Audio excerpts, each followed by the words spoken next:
बच्चों, आज हम लोग समानांतर प्लेट संधारित्र के धारिता का व्यंजक प्राप्त करना सीखेंगे।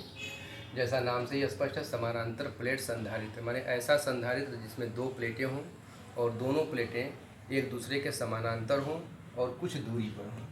एक प्लेट x, दूसरी प्लेट y, दोनों प्लेटें समानांतर हैं और दोनों के बीच की कुछ दूरी है। एक प्लेट धन आवेश से आवेशित है और दूसरी प्लेट उतना ही ऋण आवेश से आवेशित है। दूसरी प्लेट का बाहरी सिरा पृथ्वी से संपर्कित कर दिया गया। इसी को हमने ऊपर लिखा है। माना समानांतर प्लेट संधारित्र की दो प्लेटें x और y हैं। इन दोनों प्लेटों के अनुप्रस्थ परिच्छेद का क्षेत्रफल कैपिटल A है और दोनों प्लेटों के बीच की दूरी स्मॉल d। दोनों प्लेटों पे क्रमशः प्लस q और माइनस q आवेश है। इस पे आवेश प्लस q है और इस पे आवेश माइनस q है। और दोनों प्लेटों के बीच के माध्यम का परावैद्युतांक k है। इसका मतलब इन दोनों प्लेटों के बीच पूरी तरह से कोई परावैद्युत पदार्थ भरा हुआ है।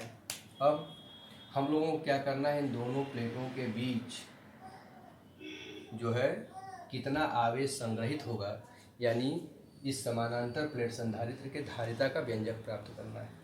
इसके लिए क्या करेंगे, जैसा कि चित्र में स्पष्ट है, दो प्लेटें प्लस आवेश माइनस आवेश, तो एक विद्युत क्षेत्र की तीव्रता उत्पन्न होगी। विद्युत क्षेत्र की तीव्रता का हमेशा दिशा जो है धन आवेश से ऋण आवेश की तरफ होता है, क्योंकि यह धन आवेश है, इधर ऋण आवेश है।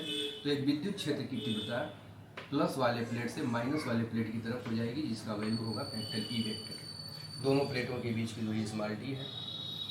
दोनों प्लेटों के बीच वैद्युत क्षेत्र की तीव्रता ई की वैल्यू हम कैसे निकालेंगे, तो वो है दोनों प्लेटों के बीच वैद्युत क्षेत्र की तीव्रता ई इज इक्वल टू होगा Q upon K A epsilon 0, जहाँ के माध्यम का परावैद्युतांक, ए प्लेटों का क्षेत्रफल और इप्सिलॉन 0 निर्वात की विद्युतशीलता। अब इस विद्युत क्षेत्र की तीव्रता निकालने के बाद अब दोनों प्लेटों के बीच विभवांतर निकाल दिया जाए। दोनों प्लेटों के बीच विभवांतर V इज इक्वल टू होगा E इंटू डी।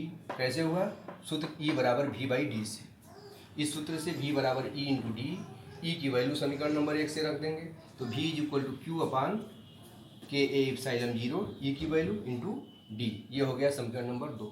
अब विभवांतर निकाल लिया, तो अब हम निकालेंगे समानांतर प्लेट संधारित्र की धारिता।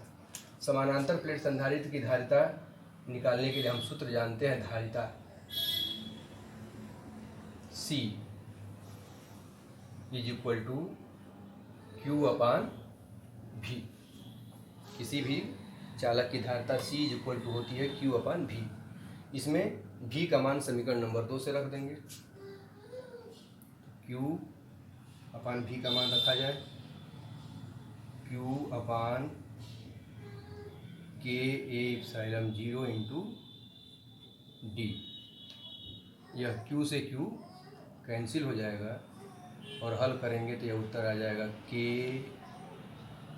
A epsilon 0 by D. तो यह हो गया समानांतर प्लेट संधारित्र के धारिता का व्यंजक, समीकरण नंबर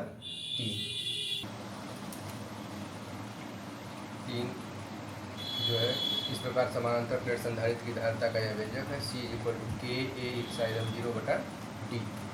इस सूत्र में स्पष्ट है कि समानांतर प्लेट संधारित्र की धारिता कुछ भौतिक राशियों पर निर्भर करता है, K पर, A पर और D पर। K क्या है, माध्यम का परावैद्युतांक है, A क्या है, प्लेटों का क्षेत्रफल है और D दोनों प्लेटों के बीच की दूरी। इसमें माध्यम के परावैद्युतांक के अनुक्रमानुपाती होगा वैद्युत धारिता, प्लेटों के क्षेत्रफल के अनुक्रमानुपाती होगा वैद्युत धारिता और दोनों प्लेटों के बीच की दूरी के व्युत्क्रमानुपाती होगा वैद्युत धारिता। तो हम लिख सकते हैं कि सूत्र से स्पष्ट है कि धारिता C निम्न भौतिक राशियों पर निर्भर करेगी। पहला, माध्यम के परावैद्युतांक पर, दूसरा प्लेटों के क्षेत्रफल पर और तीसरा प्लेटों के बीच की दूरी पर।